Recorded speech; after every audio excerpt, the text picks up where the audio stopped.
Hi, pokers and jokers. It's Hannah up top with a quick message for you. Our featured poet today, Natasha, goes by they, them pronouns. Throughout the course of the episode, you'll hear us refer to them as she, her. Completely our mistake. We did not do our research, but wanted to let you know that before you enjoy their poem, Virgins. Thanks so much. Bye-bye. Enjoy. What is it in this one small life that makes it all worthwhile? It's the small things, the big things, the humor, the profundity that I notice. Go root around, mess around, figure it out. It's poking around.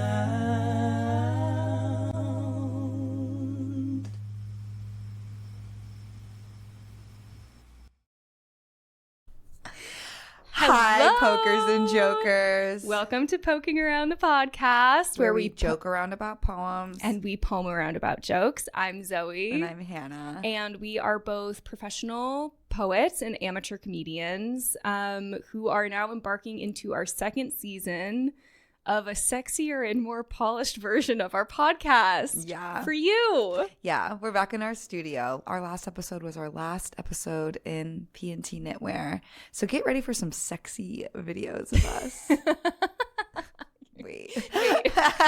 No, don't. No, don't get ready for that. That's not what we're going to do. But the video content is really crisp, is basically what Hannah meant to say. I didn't mean to say get ready for sexy videos of us. Okay. So, but all respect and all love. But it's amazing if you do that. Okay. Yeah. Okay. So this is a 3-part poetry comedy podcast where we dive into and analyze a poem in every single episode. Hannah has let me know already that it's a doozy, apparently. So buckle up. It's long. Okay. And it's based off of a painting. Oh my gosh. Okay. And it's religious. Okay. Yeah. Okay. So that's that. Yeah. Sometimes they're sillier, but sometimes we do some like real poetry analysis. Yeah. You might feel like you're at school, but your teacher's like really young and she's like super relatable and like maybe you have a little crush on her. Oh my God. It's basically the kind like of Miss Ozabel, my AP psychology teacher. Basically just like Miss Ozabel. She was like 24 in hindsight. Yeah. And everyone was like, It's va-voom, va-voom. And it was like, yeah. I don't think I had any teachers like that. Well, I had a teacher, Mr. Parsons. He was not that young, but he was extremely engaging. And we did really, really interesting. We were talking about young, hot teachers. You're like, I had a really engaging teacher. Well, he was like sexy. Yeah. He just was like 40. Oh, I had a lot of male teachers who were like sexy, mid-40s, super engaging. It's like, uh-oh. I would like not hire that guy. Wait, quick sidebar. We just went and saw Project Hail Mary, and Ryan Gosling in it like plays a middle school teacher, and Hannah was like, that should be illegal. I would never hire Ryan Gosling to be a middle school science teacher. That should be illegal. You guys should have seen the outfit he was wearing. I was like, this is not appropriate. He's so sexy. Okay, so we do poems. Kind of like we're Ryan Gosling. And we loved the movie. Yeah. Oh, it made us cry. We loved Ultimately, it. It's about friendship in space. So yeah, that it was perfect for us girls. The second part is joke time. One of us tells a funny story or idea. And then the third part is poem time again. And that's when both of us write an on-the-spot poem, like what we do in the park, at events, on the internet, what we're the most famous for, basically, which is writing custom poems on the spot for other people. On this podcast, we write them kind of generally for all of you, inspired by one or many of the topics that we talk about. And we also encourage you to try to do the same and maybe pause the episode if you want to, take 5 or 10 minutes to try to write a poem based off of like a wild conglomeration. Not if you're driving. Not if you're driving. Pull over. Or you can do, sometimes if you're driving. Talk it out loud. It's really nice to just like record a little voice note of yourself kind of like ideating something. I like to do that, but I will say I do not like listening back to the voice notes. I would say skip the voice note. Just try to memorize it. Oh, Kind of like how okay. you're writing do you ever like write a song like Yeah, out yeah, loud? Yeah. And you're like, oh, okay, and you keep like singing it out loud, and then you like move on to the next part, and then you have it memorized by the end. Old listeners will remember an episode when Hannah played us a recording of a song that she recorded into her voice notes, like, what, in the middle of the night? In the middle of the night, I woke up with an inspiration, and I was like, oh, where's my phone? I thought of a brilliant song, and I recorded it, and then ultimately it was beautiful. Ultimately, it was beautiful. And it got played on Poking Around. And it got played on Poking Around. Okay, let's get into it. It was like, I woke up with a smile on my face, baby. Yeah. Like. Perfect. Okay, poem time? Poem time. Okay, we need to dive right into this religious, contextually painting-based poem. Yes. Okay. I think I'll just read it. Read it. And then I'm going to show you the pictures Okay, and stuff I'm just like going to that. let this wash over me, basically. Okay. Listeners will know, or should know if you're new, I am not an auditory processor. So if you feel like when you hear a poem for the first time, you basically can't understand it at all, I just want to let you know that I am with you in that fight. Yeah, Zoe's with you. But we break apart the poem, and by the second time we read it, I do understand it. So it's okay. Just let everything wash over you. Nothing is too precious in this world. Right, yeah. And truly brace yourself for this one, because it's going to keep going and going and going. Okay. And I better have a sip of water before I read. Mm-hmm. Okay. Virgins by Natasha Oladokun. Cavernous, I wander the marbled streets of Cleveland. Here, in a bright room within rooms, I find my myriad selves, my many relic hearts. Some of my bodies are in green, endless fields. Some of my bodies are naked, eating immortalized fruits, while others recline in oil, backlit darkness. Before this, I held my mother's heart like a fruit. Hungry for love that took me years to name, I bit into life, took part of hers with me. My sin, I ate and made my love of women known. Ours is a world of punishment and risk, and to love as I love, the steel of women, the tinder of only the most excellent of men, is to risk the wrath of men still, the wrath of my mother's God, who sits on high and knows all hearts. Christ and the Virgin in the house at Nazareth look on while the people pass by, their sneakers squeaking like mice. The fertility clinic in my phone tells me I have 7 years left to freeze my future, 7 years to hem the risk I incur as the wife of somebody's daughter, somebody's son. High on the wall, the two virgins, one mother, one Christ child with the face of a girl, work and needle their mending, their holy book splayed open, their laundry crumbled like love. It's not the queerness of Christ that holds me, or Mary's tears, but her weariness. This child will be the death of me. Like a dutiful daughter, Jesus braids a crown of thorns while Mary contemplates her life's continuing labor. They cling to their heavenly Father the only way they know. As I sit below, statued, blood gathers beneath my waist. A relief? A failure? In moments of grief, in moments like this, I hear my mother's echoing reproach. When you have your own one day, you'll understand. Oh my gosh. Okay. I let this wash over me. I really picked up, I think, quite little. Okay. But here's my first impressions. Okay. There's some really, really interesting, like, gender stuff in here. Yes. Like, I loved, like, this image, like a dutiful daughter, Jesus braids the Crown of thorns. So interesting. And also there was, like, a queerness of Jesus. Yes. There was, like, the wife of somebody's daughter, somebody's son. Yes. Like, okay. I'm also really excited about this because the book that I'm writing right now, the main character is a motherless painter.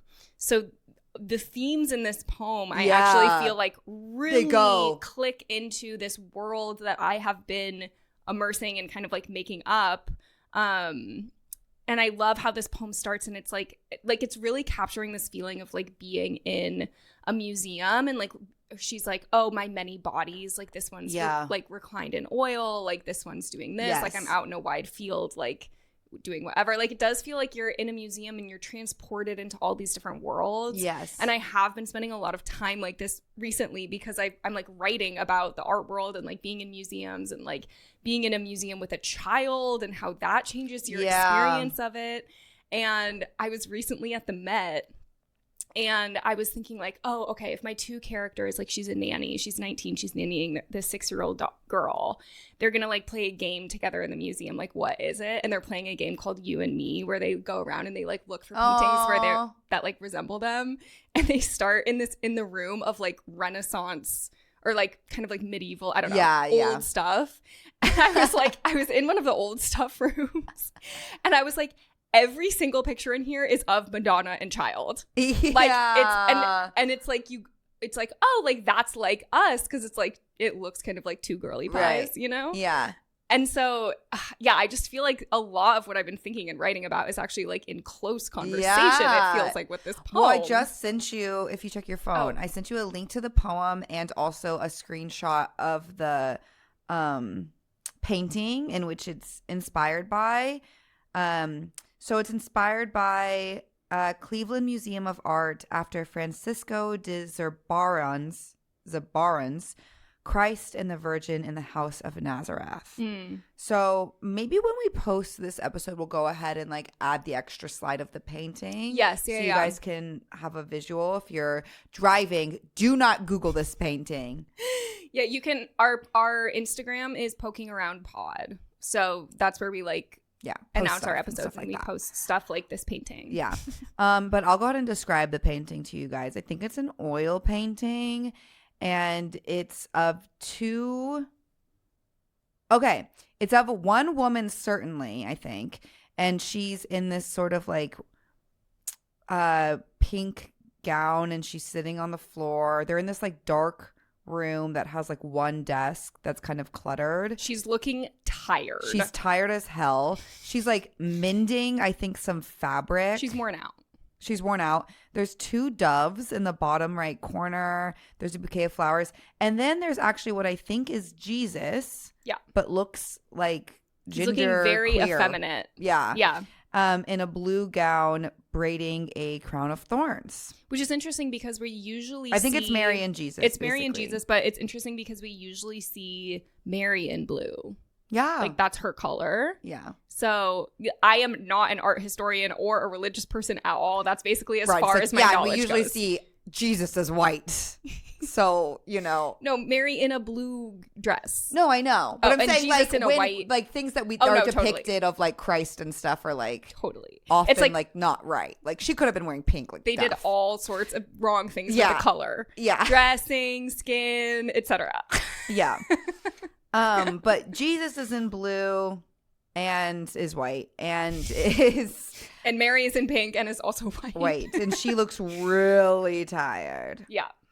And there's 2 doves in the bottom right corner, so that's kind of sweet. or pigeons depending on how you. And also, if you listen to our episode, these are 2 turtle doves. You'll hear that pigeons and doves are actually the same thing, which we discovered in real time on this podcast. Yeah, which doesn't make any sense to me because my grandpa mated them and they could not mate together. Yeah.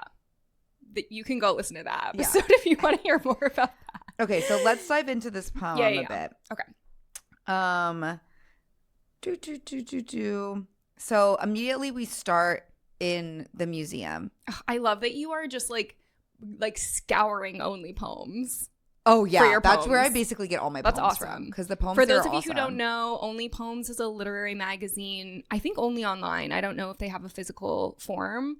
I think they might. Oh, yeah. They might. Oh gosh. Well, it's an amazing literary magazine. Mm-hmm. We love all the stuff they put out.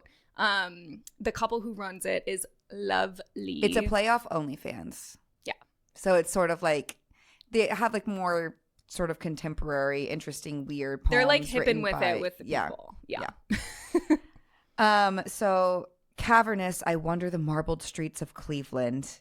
Here in a bright room within rooms, I find my myriad selves in my many relic hearts. Yes. She's in the museum, people. My bodies are bright in green, room of rooms. endless fields. I love some of my bodies are naked. Like I love this idea of like everyone in the museum is my body. me. Yeah. These are my bodies and they're in their different scenes, which it's like there's something like kind of funny about that, but it also nods to this like collectivity of the fact that it's like, so I think that we actually are all the same. Yeah. Like God is basically broken up into like 9 billion pieces and rested in each one of our little bodies, and we're all connected in one. Subscribe to Christianity fully and you believe the creation origin of Adam and Eve. We are one. We are one. Yeah. We are one. And we are rib cage. We are rib cage. I don't like that part. I would go back and change that part personally. I think that's wreaked havoc on women's rights, but all love. So yeah, I love this. Some of my bodies are in green, endless fields. Yeah. Some of my bodies are naked, eating immortalized fruits, while others recline in oil, backlit darkness. And then this is recline in interesting. oil is so. You're like, I am the painting reclining in oil. Mm-hmm. Oh, I love that. Although if you think about the actual experience of what it would be like to recline into oil, not nice. Not okay. This is interesting then. Before this is line break. Okay, new stanza. Before this, I held my mother's heart like a fruit. This is interesting because we just had the immortalized fruits. Eating the immortalized fruits, which I don't know if that's different from an because it's not the forbidden fruit, it's an immortalized fruit, which maybe makes me think it's just like, oh, a fruit in a painting. Like still life of peaches. Yeah. You know? Well, then the next line is hungry for love that took me years to name. I bit into life, took part of hers with me. Like hers, my mother's. Yeah. Part of her life or part of her heart. Like, which is also something I'm writing about.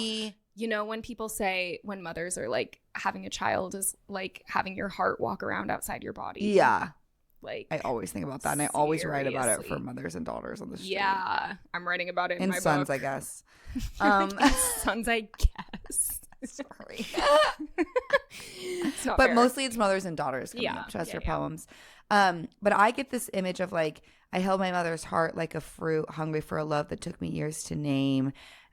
There's like I am perceiving this as like a yearning for mother's love that she doesn't quite have. Like she's hungry for this hurt in her hand like a fruit. Like she's like yearning. And then I bit into life, took part of hers with me, my sin, I ate and made love of women known. I ate and made my love of women known. Yeah. She is queer.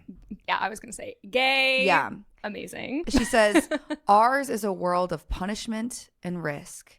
And to love, as I love, the steel of women, the tinder of only the most excellent of men, is to risk the wrath of men still, the wrath of my mother's God, who sits on high and knows all hearts. Because my mother's God is still a man. Yes. Like no matter who I love, I still risk the wrath of my mother's God and the wrath of a man, and still to risk the wrath of men. Yeah. The wrath Which you of always my mother's will. God. You always will. You can never not be risking the wrath of man, even if you are men's folly. Their big fool game is that they think if they gain all of the power and all of the money and everything in the whole world, that they are then immune to the wrath of man, and they are not. That's what patriarchy is. It has us all in shackles, even you, Elon Musk. Whoa. That's how I feel. Okay, next scene. Okay, so now we're like, I think looking, okay, Christ and the Virgin in the house at Nazareth look on while the people pass by. Their sneakers squeaking like mice. Cute. I love that. I love the idea of like in the old times, people wearing sneakers. No, I think it's referring to the museum walkers by the painting. No, you're so right. They are looking out at us. Yes. I love this also, like, there's like this direct connection over time and space in the same way that like I'm in the museum seeing myself and all my bodies in the paintings. Yeah. There's a reciprocal They're nature seeing to that. us. They see us in our little sneakers. being like, squeak, My squeak, squeak. Adidas. And they're like, haha, look, my Adidas. My Pumas. Exactly. Okay, wait. I love that. Okay. Yeah. And then the fertility clinic in my phone tells me I have 7 years left to freeze my future, 7 years to hem the risk I incur as the wife of somebody's daughter, somebody's son. Oh, okay. She's like, I don't know basically if I'm going to marry someone's daughter or someone's son. I haven't Right. decided yet, but like my eggs are dying. Yes, and I have 7 years. And she's looking at this painting of a mother and a son. Yes. The mother is tired.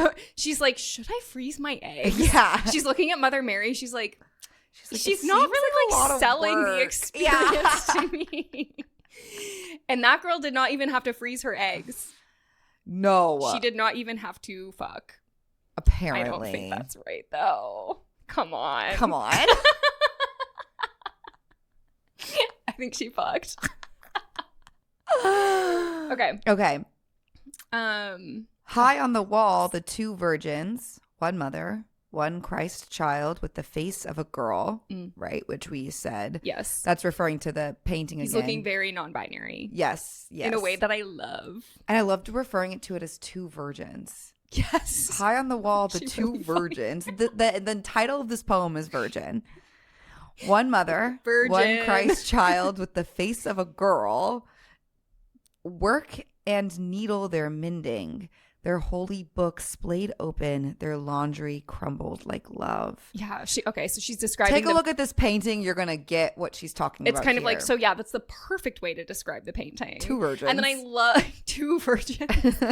I love also then like this feeling that still like all of like the mending, the holy books, blah, blah, blah, like still in conversation with the squeaking sneakers. Yes. Like it's so like it's awesome. those things are in two like such different worlds, but then Yeah. it reminds you like no, like we're all actually in the same world. Like Yeah. we are in the same world that those two virgins did that stuff. Those two virgins did that stuff. The new name of the Bible. Those two virgins did that stuff. That's their chapter. And by that stuff, I mean mending, Right. sewing, And all that other stuff. and sighing. And all that other stuff that they did in Does the Bible. Jesus ever fuck in the Bible? I bet they do not talk about it if he does. Yeah. I don't know. I've never read the Bible. One time I told Hannah that I had never read the Bible. We were in college. Long-time listeners will know this story already. But this is not normal for our dynamic. I would say that I tend to be like the more pretentious of the two of us in terms of like, oh, like have you not read like Infinite Right. Jest? But you're not really like I'm not like that. that. But like if I'm saying like you're, Listeners at home, like she's not no, like no, that. I'm not like that. But like you're not like that at all. Like I Yeah. sometimes can be like that, and especially like Maybe when you were younger. my teenage Yeah. self is very much like that. But we were in college. And I was like, oh, like I've never read the Bible, and Hannah was like, you haven't read the Bible? I was, And like, all literary texts reference the Bible, so you can't like possibly understand I was like the like, I think different I'm nuances of the understanding- literary text that you don't know like the story of Christ. Like we read the Bible in my high school. It wasn't a religious high school, but it was. It's so funny. We read it in AP English. Did you read the whole thing? No way. No, I think we read like a lot of it. Obviously, I skimmed certain parts. It's like begot. Okay, like what? That was so shocking to me. I was like, wait, what? I was like, I did not think I was about to be shamed for having not read the Bible by you. Like, what is happening? I think I probably didn't mean to come off that way. No. I'm Of sure I course. was just shocked because I was like, she's my literary queen. Shook, shocked, and Yeah. more. Yeah, shook, shocked, and more. Yeah. New catchphrase. And I still have not read, but I don't think I've read a word of it, honestly. I know I should for the purpose of understanding things around me, but there's so much other stuff to read. I would be curious to read it again. We could do a Bible-based book club. That would be really fun. I actually think that we would have a really funny time. Yeah. We should have like one leader there, such like Molly, to kind of who actually knows something. Because she could be like, skip this part. Yeah. I think if you just start, you might be like, wait, what? That could be an option for a book club that we do. Yeah, Bible-based book club. We're gonna start having like membership, like subscription options for if you want to be like more in the mix of what we're doing. In our mix. That's one option. Who and wants it could a be Bible called book club? When Those Virgins Did Those Things. Okay. But it's not about us. We're not virgins. We're not virgins. Oh my God. I'm not a virgin. Like I'm not a virgin. I'm like, wait, did you think that you guys like know that we like aren't. Okay. Okay, next. It's not the queerness of Christ that holds me, referring to he looks genderqueer in the painting, or he looks non-binary, or Mary's tears, but her weariness. Yeah. She is weary in this picture. This child will be the death of me. ... like we couldn't even get the third dot. Like, oh my God, I'm so tired. This child will be the death of me. ... Oh my gosh, I started watching last night. Hugely plug this. Margot's Got Money Troubles. Did you subscribe to Apple TV? I did. Okay. I did. I'm doing something now with my TV subscriptions where I pick out one show to watch at a time. I subscribe to that, then I cancel it when I'm done with the show. That's smart. Because I'm just kind of like, I want to watch that show. I watched the first 3 episodes last night after I took an edible and like had literally the time of my life, laughing, crying, experienced the full spectrum of what it is to be a human. But there's this beautiful moment where like she's talking to her mom, and like I think the mom, she was a single mom, and like I think she had her pretty young, and she's like, but I ruined your life, didn't I? And she's like, you ruined my life so pretty. Oh, and they're both like, and she like kisses her cheek, and I was like, well, it's so beautiful. Michelle Pfeiffer is giving the performance of a lifetime, as is Elle Fanning. But Michelle Pfeiffer, like the way that her facial expressions, I can't even stunning. Like, it is worth subscribing to Apple TV just to like see Michelle Pfeiffer's face do what it does within the first 5 minutes of this show. Like, it's unbelievable. It's basically a masterclass. Part of why I like picked this poem was I was like, we've been talking about like, I kind of get having children. Yeah, we've been talking about that.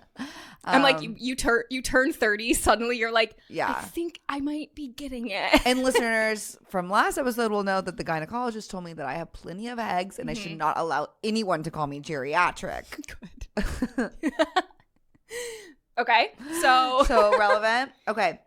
So it's not the queerness of Christ that holds me or Mary's tears, but her weariness. This child will be the death of me. Like a dutiful daughter, Jesus braids a crown of thorns while Mary contemplates her life's continuing labor. I also love the word labor here because it's like women go into labor to deliver children. Yeah. And then labor is also like all of these tasks that we do. Like, labor is such a loaded word. She didn't even get to fuck. She didn't even get to fuck. Just went into labor. She just had to do labor. Like, I feel like for how painful labor is, like, that's maybe why sex is supposed to feel so good. The first thing in and out of Mary's vagina was a child. That's not right for her. That's right. So violent. I know. I hate that. Wow. Okay. They cling to their capital H heavenly, capital F Father, the only way they know. What do you think the they is referring to there? The thorns? Oh, I thought it was referring to Mary and Jesus. Oh, probably. Like a dutiful daughter, Jesus braids a crown of thorns while Mary contemplates her life continuing labor. They cling to their heavenly Father, the only way they know. Which is like maybe through labor. Yeah. By making stuff and doing their things and kind of like. It's also such a relatable image. It's like that's what we did. Kids doing chores around the house, mom doing chores around the house. Yeah. Everyone's tired. Everyone's like, but the kid's a little more dutiful. Yeah. Like, I want to like show that I know how to make this crown. Yeah. That's not what I was like doing my chores as no, a child. Me neither. I was like, I cannot right. believe you want me to empty the dishwasher. Emptying the dish, when your mom would be like, can you empty the dishwasher? It's like, so you're sending me to prison? I'm not doing that. My parents used to pay me $0.25 to empty the dishwasher. Not enough. That was my allowance. But it really worked for me because I like coins. Yeah, coins are cool. Yeah. Rightfully Okay. so. Yeah. Okay, so now we're in the very end of this poem. Very last part. As I sit below, statued, blood gathers beneath my waist. A relief? A failure? Whoa. I think she's been... Oh, she's looking at the painting. She's sitting below the As painting, I sit below, right? Yeah. statued. Blood gathers beneath my waist and like I'm having my period. Yeah. A relief, a failure, which makes me feel like has she been trying to get pregnant? Exactly. Or she's been fucking and it's just like right. A relief. Every time you get your period, when you start to maybe feel like, oh, maybe I do want kids, maybe I don't. Yeah. It's kind of like, oh, I am relieved not to be pregnant, but also like it feels maybe a little bit like a failure of my like, am I going to be able to get pregnant? Like my eggs are disappearing. My doctor told me, like I'm looking at the fertility clinic on my phone. Yeah. A relief ? A failure ? In moments of grief, in moments like this, I hear my mother's echoing reproach. When you have your own one day, you'll understand. Oh, you're getting teary-eyed. Mm-hmm. Oh my gosh. Picking apart this poem, actually, it felt a lot quicker than listening to it. Definitely. Like, I'm just kind of like, oh, I feel like going through it like that, I'm like locked in. Like, You also have to like, the first time I read it, I didn't really get it because I skipped the part about talking about the painting. Yeah, like what it's in reference to. Those words in italics. That matters. This is a situation where it's like you actually have to read all of the text. When I was in elementary school, we took a test when I was in 3rd grade where the very top part of the test in italics had the instructions, and the instructions said you don't have to take the test. You can just go up and you can turn it in, and that's how you pass. And they were testing us on whether or not we reread the instructions. And like half of the class like turned in the test right away. And the other half of the class was like, it was like a really complicated math test. They were all kind of like, how come everyone else has done this so fast? I know I would have read the instructions. I did, of course. Every time I do the like connections game on Patrick's phone, I don't have it, but he has it. I always like read on top. I'm like, create 4 groups of 4. Okay. Like I'm always like, create 4 groups of 4. Okay, the rules are still the same. Yeah. Okay, I think you should read the poem again. Okay. Fabulous. Ding. Okay. Virgins by Natasha Oladokun. Cavernous, I wander the marbled streets of Cleveland. Here, in a bright room within rooms, I find my myriad selves, my many relic hearts. Some of my bodies are in green, endless fields. Some of my bodies are naked, eating immortalized fruits, while others recline in oil, backlit darkness. Before this, I held my mother's heart like a fruit, hungry for love that took me years to name. I bit into life, took part of hers with me. My sin, I ate, and made my love of women known. Ours is a world of punishment and risk, and to love, as I love, the steel of women, the tinder of only the most excellent of men, is to risk the wrath of men still, the wrath of my mother's God, who sits on high and knows all hearts. Christ and the Virgin in the house at Nazareth look on while the people pass by, their sneakers squeaking like mice.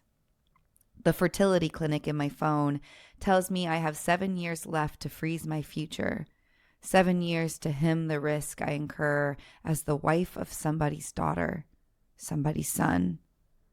High on the wall, the 2 virgins, one mother, one Christ child with the face of a girl, work and needle their mending, their holy books splayed open, their laundry crumbled like love. It's not the queerness of Christ that holds me, or Mary's tears, but her weariness. This child will be the death of me. Like a dutiful daughter, Jesus braids a crown of thorns while Mary contemplates her life's continuing labor. They cling to their heavenly Father the only way they know. As I sit below, statued, blood gathers beneath my waist. A relief? A failure? In moments of grief, in moments like this, I hear my mother's echoing reproach. When you have your own one day, you'll understand. Oh my gosh, so beautiful. Thank you, Natasha. Thank you, Natasha. Ah, that was just a great poem. Yay. Yay. Okay, joke time. Joke time. Okay, I'm going to keep it snappy. Okay. I'm kind of trying to decide right now what to do, but I think we should talk about the fact that we're wearing the same shirt. Okay, wait. Like, give a peek of yours, basically, because yours is under. I thought you were going to go like this. Which way do you want me to go? You were like... So Hannah and I bought the same shirt last week. Should we both take off our sweaters? Yeah.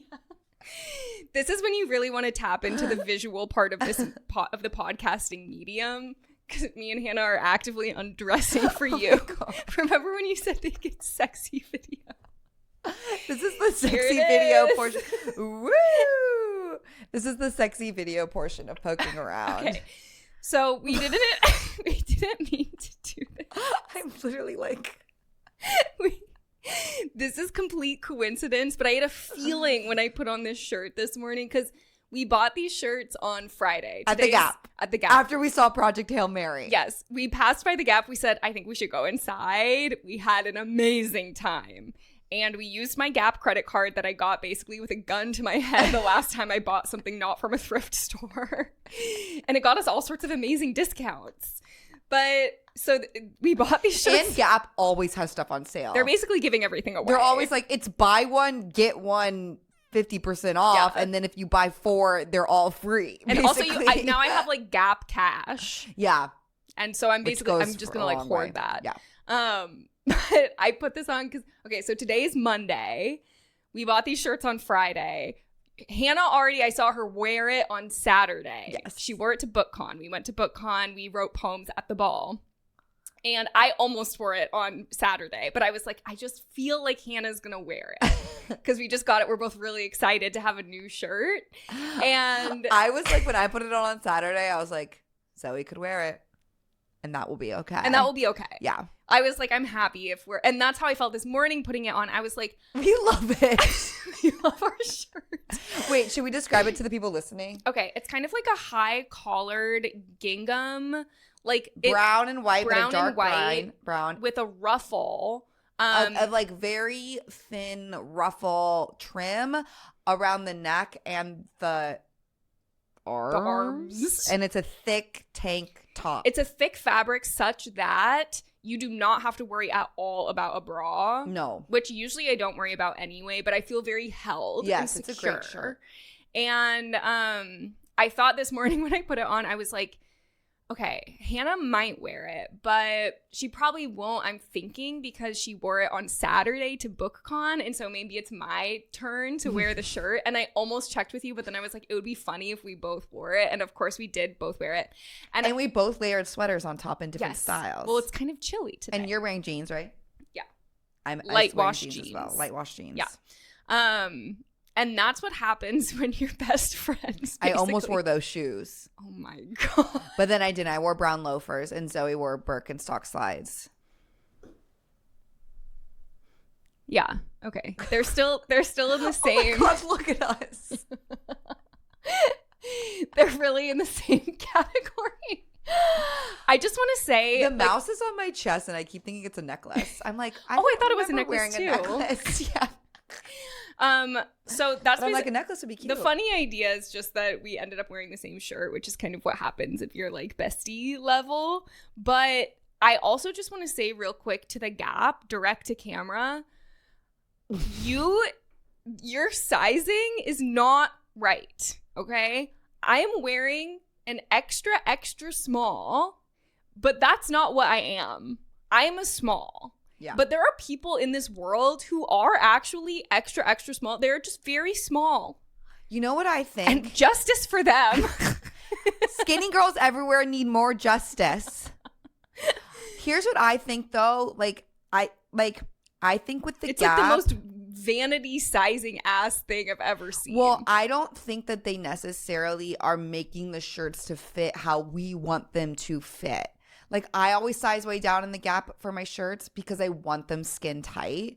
But I think is it because we're millennials? I think that they're going for like a slightly more like I would like say a though that like I looser feel tank. like the Gap is millennial coded. Me too. I'm not saying it's because we're millennials, but I think it's because like they're like, they've always done was this. So made to cradle the body. I know. But they've always done this where they're like if I like to buy like a lot of long sleeve sort of like knit cardigans, and at the Gap, millennial, I have to get them like completely tight.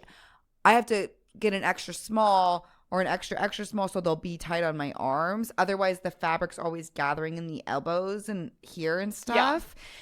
Due to them, I think, being like, that's the style of the shirt. And I'm like, not for me. For me, I want something different. Yeah. So I've become an extra small, basically. Yeah. Yeah. Okay. Well, that's my real quick funny idea. We spent a lot of time on the poem, which I think was glorious. And then we just have some shirt stuff. And then I think we should go back into poem time. That was basically called the shirt detour. Sometimes for joke time, it's called the shirt detour, where we talk about how we're wearing the same shirt. And I love the Gap. Hannah my does Aunt love it. Shelley has the credit card Zoe now has. And it's like her only credit card, so she's racking up and points. she does not go to the Gap. Like, she takes me and my sister to the Gap, and then it's always like we both get like. She's so sweet to think like her main credit card, she uses all her rewards on her nieces. I know, it's really sweet. Aww. And it's such a good like. That's how we hang out a lot of the time. Let it's like me Aunt be an Shelley aunt. takes us to the Gap, and we each get like $400 worth of credits. We just like get new wardrobes. I and we know. always walk away with matching stuff, as you can imagine. Because Lily puts on a pair of pants. I'm like, I'm gonna go ahead and grab those off the rack as well. Every time Hannah has a new piece of clothing, she's like, I went to the Gap with my Aunt Shelley. If I have something that's not thrifted, it's because I went to the Gap with my Aunt Shelley. Yeah. And I could become Aunt Shelley. Now I'm like, it's because I went to the Gap with my friend Zoe. And that's what happens when you get into your 30s. Now you start being Aunt Shelley. Mm-hmm. Oh, it's so beautiful. Okay, let's do poem time. Okay, so now's the part of the podcast where we write poems on the spot based on the whole conversation we just had, and we invite you to do the same and email us your poems to pokingaroundpod@gmail.com. What are we going to do with those poems? A bunch of stuff. We don't know yet. One day. That's part of what we have. A new producer, Gotham Production Studios. We're recording in their studio right now, and they are going to help us strategize all the stuff we have not been able to do. So don't worry, we're not even lying to you right now when we say that. Yeah. Okay. They're helping us. Okay, so let's go over our topics. What were they? Okay, we started up top. We talked about like being a hot teacher and stuff like that. Oh, yeah, that was Project good. Hail Mary. Yeah. That was good stuff. Yeah. And then we went straight into religious motherhood. Yeah. We said, this child will be the death of me, ... I fell asleep. We talked about the queerness of Jesus, which I think is really ripe territory for a lot of things to be said. Yeah, and then we talked about our shirts. Yeah. And we talked about Aunt Shelley. Yeah. There's a lot that could be cracked open there as well. Yeah. Okay. We'll be right back writing our poems, and we encourage you to do the same. Okay. Bye. Hello. Hey. We're back. We went fast. We went fast. Okay. I'm just gonna go. Yeah. Okay. I'm trying to be better at titling my poems. Yeah, I titled this one. Okay, amazing. Yeah. We're practicing. Okay. I called this one At the Met, I Get Lost in the Distant Past. Give me another 100 paintings of Madonna and Child. I'll climb into them with my dirty white sneakers through the gilded frame so only I can study them closer. She in her blue capes with thinning hair, with swollen feet, her lids dark from sleeplessness. He, little cherub, little rosy cheek, rolls on the arms as skin is pinched by stretched rubber bands. I never went to church, so this one must be mine, reading the plaques or not, alone again, raising my phone to capture a thought caught in Mary's eye. I'm reminded for some reason of a star, how it's long dead, yet somehow its old light kisses downy our heads. Oh, just lovely language. I liked this idea of like the long past being connected to the now, which then also made me think of stars, of course. Yeah, right. So everything is connected to now. Everything, That's how we got here. And like all the stars are dead, but like we still see them in the same way that like Mother Mary is like long dead, Yeah. but like she's still like an iconic mother. She's one of the most iconic mothers. She's an iconic mother across time. I love, like, I never went to church, so I guess this is, what was the line? I guess this one must be mine. I guess this one must be mine. Yeah. Yeah. That's how I feel in a museum. I feel that way in a museum as well. It has a really similar, like, holy just air. kind of, especially when you're in a room where all the Madonnas and child Oh, are. yeah. You're Yeah. like, I'm And at everyone's, church. like, quiet and, like, paying respect to all of the art in the way that you, like, pay respect to an altar. And also in the same way that, like, when you're at church, like, it's like, oh, you can be there and you can be, like, reading your Bible or doing whatever, praying or, like, at an official service. Or you can just be in there and, like, vibe. Yeah.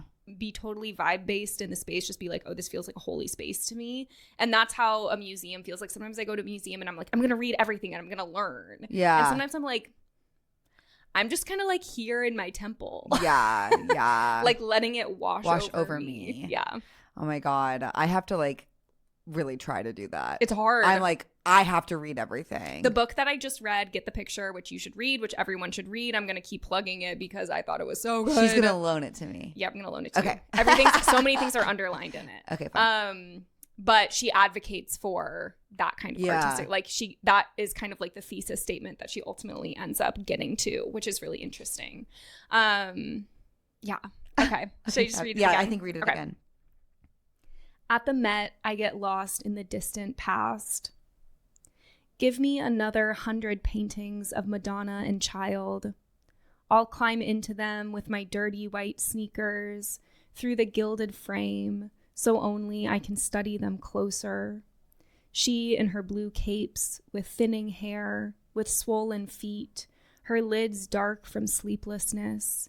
He, little cherub, little rosy cheek, rolls on the arms as skin pinched by stretched rubber bands.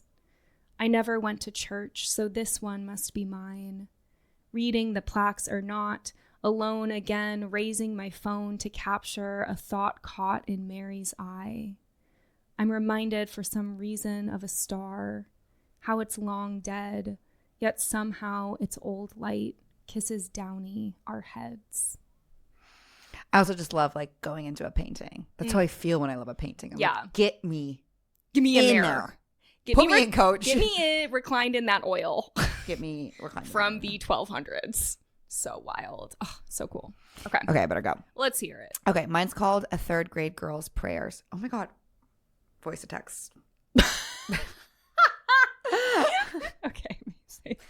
A Third Grade Girl's Prayers. There's a hole in my white tights right at the knee from prolonged kneeling at the foot of Christ. Catholicism coaxes from me a long list of prayers and apologies. Dear God, please look after my baby sister. Dear God, I'm sorry for that pillow between my legs. Dear God, please bless all the people on the street. Please end global warming. Please turn the bad to good. And I'm sorry again about the pillow.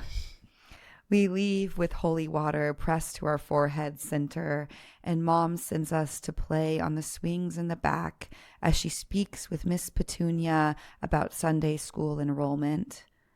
The pavement is hot under the Colorado sun. I am learning to carry my guilt tucked between my pressed palms, and I'm sorry. I'm sorry. Oh, I love this. I love the pillow part, of course. It was making me laugh. You're like, I'm sorry again about the pillow. You know what's funny? Because I didn't really like have a relationship with God as a child, when I would do the pillow thing, I would get this shame about I like did dance class when I was a kid, and there were these like older girls who were so cool, of course, who were like, 5-10 years older than me. And I would think about them and them judging, like they were my gods. Like literally, I was like, oh my God, if this girl knew that I did this, she would freak out and hate me and think I was disgusting. You still had the shame. Yes. You were like, I just prayed to the altar of a different God. So you will just, It's the older girls in my the dance older class. girls. It's Melissa That needs to be Benoist. a poem. Yes, yeah. So good on that. Melissa Benoist, who went on to be very famous. Yes. She is Supergirl, and she was one of the older girls who I was feeling ashamed about. I hope she's listening. I hope she's Melissa, a poker. lock in. Please. I would love to see you. So funny. Oh my I God. remember being a little girl being like, I'm really, really sorry. I know that was so weird. It's funny, like, we absorb, like, shame about sex. Even, like, I was like, I don't think anyone ever said anything About this pillow thing to me, but I knew that it was you like, know it is not quite right. but it's totally It's natural. totally natural. We're all doing it with a pillow like that. It really made me laugh as I was writing the poem. Oh my gosh. Okay. Do you want to say anything else about it, or? I don't really I feel like it speaks for It itself. speaks for itself, I just wanted to say basically. a little bit about the pillow, but then let's hear the it back pillow's the again. most important part. Wow, voice to text. What was it called? A third grade girl's prayers, Something like that. My voice to text Oh, okay. freaked it all out. You guys will remember Okay. for us. There's a hole in my white tights right at the knee from prolonged kneeling at the foot of Christ. Catholicism coaxes from me a long list of prayers and apologies. Dear God, please look after my baby sister. Dear God, I'm sorry for that pillow between my legs. Dear God, please bless all the people on the street. Please end global warming. Please turn the bad to good. And I'm sorry again about the pillow. We leave with holy water pressed to our forehead center, and Mom sends us to play on the swings in the back as she speaks with Miss Petunia about Sunday school enrollment. The pavement is hot under the Colorado sun. I am learning to carry my guilt tucked between my pressed palms, and I'm sorry. I'm sorry. Sorry. I did also always used to pray, please turn all the bad people good. Let's just Sorry go ahead about and the get that pillow. done. You know, And I'm sorry about the pillow. let's start there, and then we can deal with whatever is on the next level down. Right. Okay. And we're still there. Dear God, please turn all the bad people good. Okay. Thanks for tuning in. We're so excited to be doing the podcast again. And we love you all for listening. And as we grow, if there's anyone you feel like you would love this podcast, you know what? Go ahead and send it to them. Go ahead and send it to them. Yeah. And Yeah. just go ahead and send it. Yeah. Send it. Send it. Okay. Basically. Goodbye. Okay, bye.